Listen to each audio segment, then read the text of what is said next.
நிறைய பேர் ஒண்ணும் இல்லாம இருந்து வந்தவங்க தான். நீங்க பெரிய ஆசீர்வாதம் உள்ளவங்க இல்ல. உங்க அப்பா பெரிய பணக்காரர், பெரிய கோடீஸ்வரர் இல்ல. கர்த்தர் எங்க இருந்து தூக்கி எடுத்தாருன்னா உங்களை அதல பாதாளத்துல இருந்து தூக்கி எடுத்தாரு. ஒண்ணும் இல்லாம இடத்துல இருந்து தூக்கி எடுத்தாரு. மதிக்கத்தக்க ரூபம் இல்லாம இருக்கும்போது தூக்கி எடுத்தாரு. ஆனா இப்ப பார்த்து நான் உங்களை பார்த்து கேட்கிறேன், நீங்க ஏன் ஆண்டவரை மறந்தீங்க?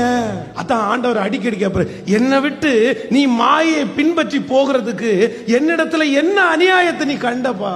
நான் உனக்கு எதுல குறை வச்சேன்? நீ கோவப்படுறதுக்கு என்ன காரணம்? நீ கோவப்பட்டு தூக்கி அடிச்சிட்டியே, அது யாரு கொடுத்தா? இதுக்கு முன்னாடி கோவப்படல. ஒரு காலத்துல கெட்ட வார்த்தை பேசும்போது கூட ஒரு காதுல கேட்டுட்டு ஸ்தோத்திரம் பண்ணிட்டு தானே போனீங்க.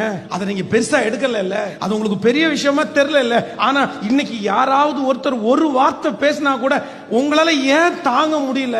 இயேசு மாறிட்டாரா? நீங்க மாறிட்டீங்களா? நான் சொல்றேன், அவர் மாறல. அவர் மாறி இருந்தா இதுக்கு முன்னாடி இங்க நிறைய பேர் நம்ம செத்துருப்போம்.